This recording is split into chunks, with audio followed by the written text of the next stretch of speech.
I'd like to now invite President Kagame to come up and say a few words. It's Rwanda.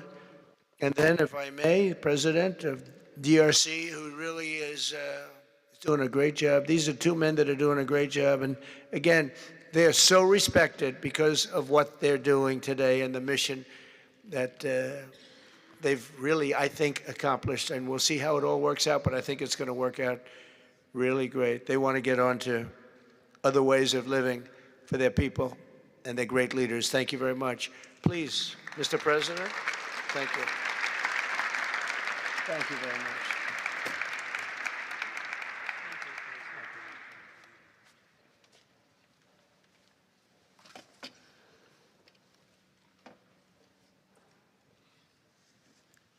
Excellency Donald Trump, President of the United States of America, Excellencies, heads of state and government, and former heads of state, distinguished ladies and gentlemen, I want to begin with some words of thanks. First, to my fellow heads of state and government from Africa, your presence here confirms that these efforts enjoy the broad support necessary to succeed. I also thank Minister of State Kulaifi, representing His Highness Sheikh Tamim bin Hamad of Qatar. The role of Qatar has been absolutely central in getting us to this point. But of course, the biggest vote of thanks goes to President Donald Trump. No one was asking President Trump to take up this task. Our region is far from the headlines.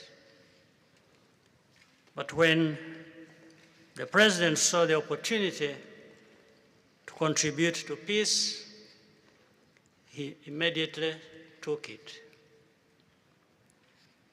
This conflict has lasted for 30 years. We have seen countless mediations and efforts, but none has succeeded in resolving the underlying issues. President Trump introduced a new and effective dynamism that created the space for breakthroughs. His approach is even-handed, never taking sides. He orients us toward the future, not the past, emphasizing that the dividend of peace is prosperity and investment, including from the United States. More importantly, President Trump's approach is pragmatic. The process has not become an end in itself. All of these elements filter down to his dedicated team, and here I want to single out Secretary Rubio and Masad Boulos for special appreciation. We would not be here today without their efforts. And as a result, we have the clearest and most viable path forward that we have ever had. These accords provide everything needed to end this conflict once and for all.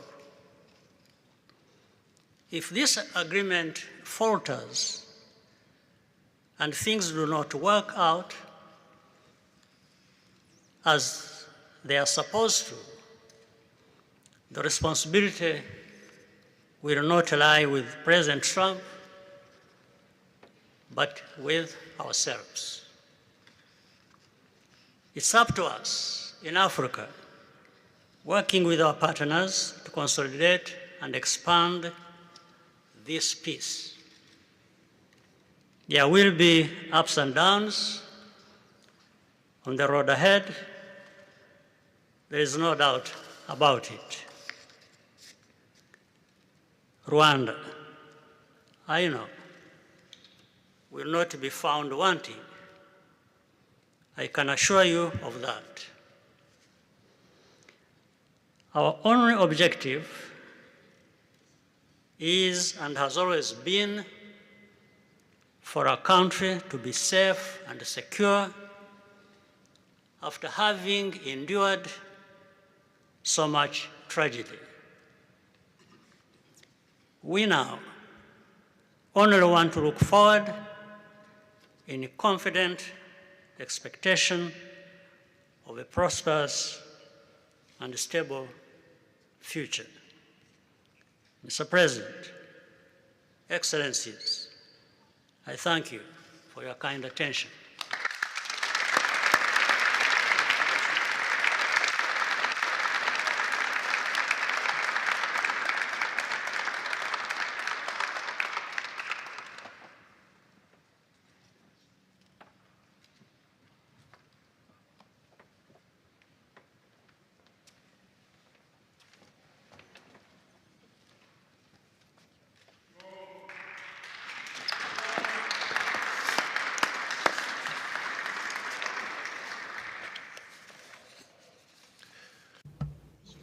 Mr. the President of the United States, Donald Trump, ladies and gentlemen, dear members of the delegations, distinguished guests, as we have just placed our signatures at the bottom of the joint declaration enshrining the Washington agreements for peace and prosperity, I do feel, on behalf of the people of Congo, a deep gratitude and clear hope. First of all, I would like to express quite solemnly our deep thanks to the President of the United States of America, Mr. Donald Trump. I would like to thank his administration and also wish to thank the American people for the critical role that they played for the rapprochement, the closening between the Democratic Republic of Congo and the Republic of Rwanda. To these thanks, I also bring in all of our regional partners and our international partners who, thanks to their commitment and engagement, have consistently made this critical moment possible in the road to peace. First and foremost, we have Sheikh Yanim bin Ahmad Adani. We have President João Manuel Lourenço Gonçalves, who is the President of Angola and the acting President of the African Union. And we also have the former President of the Republic of Kenya, my brother, Uhuru Kenyatta, who I can see here in the room. These two great Africans who are at the beginning, who started the Rwanda and the Nairobi processes. And beyond them, I wish to thank also all of the African leaders who contributed to help us in this struggle. And I do hope that we have, yes, reached the end. The Washington agreements are not yet another document. These represent a turning point. They bring together under a coherent architecture a declaration of principles of a peace agreement and also the regional economic integration framework to provide to the peoples of the region a new perspective, a new outlook, namely to finally overcome the cycle of violence, of forced displacements, of mistrust, defiance, in order to begin a new era of friendship, cooperation, and prosperity, all shared together. For those involved, the Democratic Republic of Congo takes this solemn commitment to implement with complete sincerity all of our obligations that stem from this agreement. We will do this with seriousness, with rigorousness, and also the constant care for peace and the security of our populations, for the unity and the integrity of our territory. We do hope that thanks with the same seriousness that the Republic of Rwanda will also respect fully the letter and the spirit of the commitments made here in Washington. We are reaching out for a peaceful cooperation based on mutual respect, non-interference, and the joint struggle against the armed groups, the end of all support to negative forces, and the beginning of fair prosperity on behalf of our two populations. I do believe this day is the beginning of a new path. A demanding path, yes, indeed, quite difficult, but this is a path where peace will not just be a wish, an aspiration, but a turning point. The Democratic Republic of Congo will fully play its part with dignity, with consciousness and consistency, and with the support of our partners. We will remain watchful, vigilant, but not pessimistic. We'll be clear-eyed, but resolutely optimistic. These Washington agreements for peace and prosperity must be for our peoples a symbol of an irreversible commitment to turn the page of confrontations and to open a new era of cooperation and sustainable peace throughout the region. Thank you.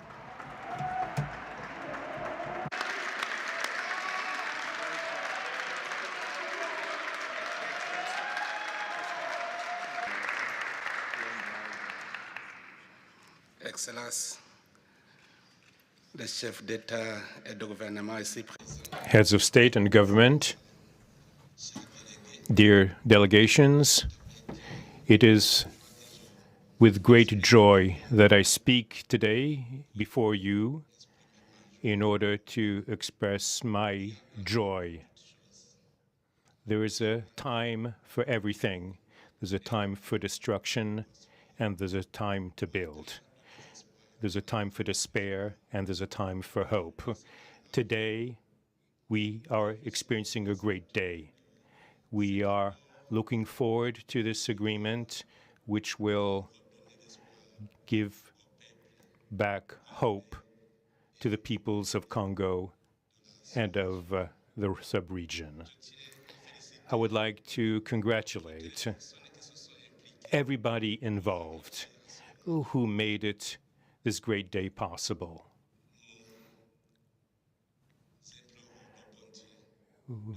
We beg, we urge God to continue to guide us, to guide the steps of all people of goodwill who will become involved for its implementation.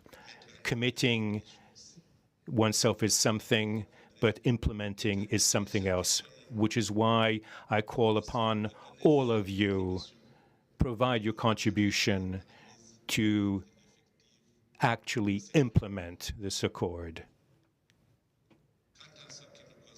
As far as we are concerned, this agreement on regional economic integration, well, Burundi and the DRC already represent an economic community of the countries of the Great Lakes region. Burundi has a major role to play in order to indeed implement these existing cooperation agreements between the three states. We hope that together we'll be able to achieve a long-lasting peace and stability throughout the region. Thank you very much.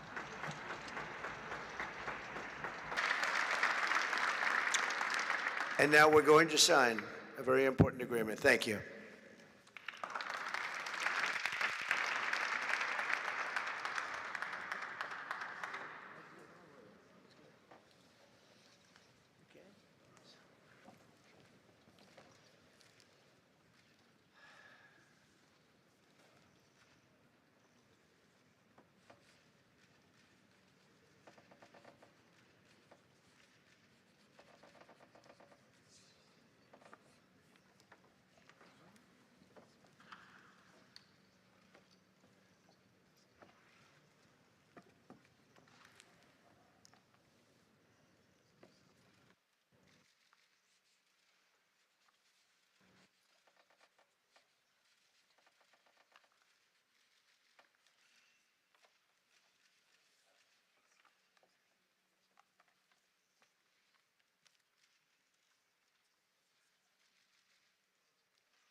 Thank you very much, everyone.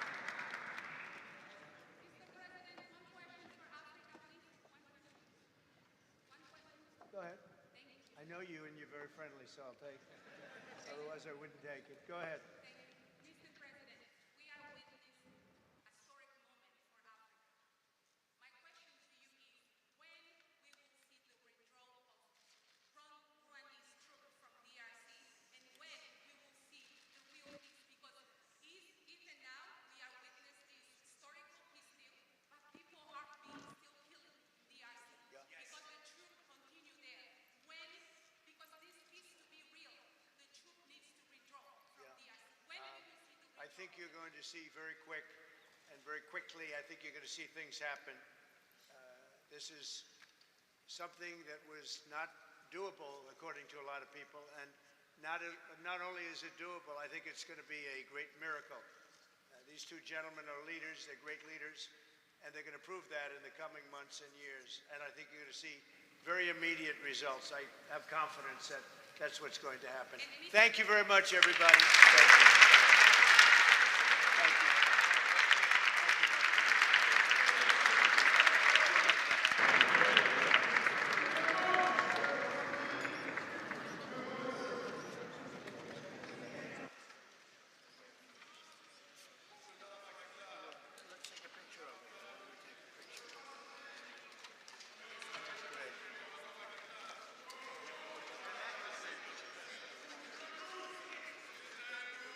a big deal. They like his people.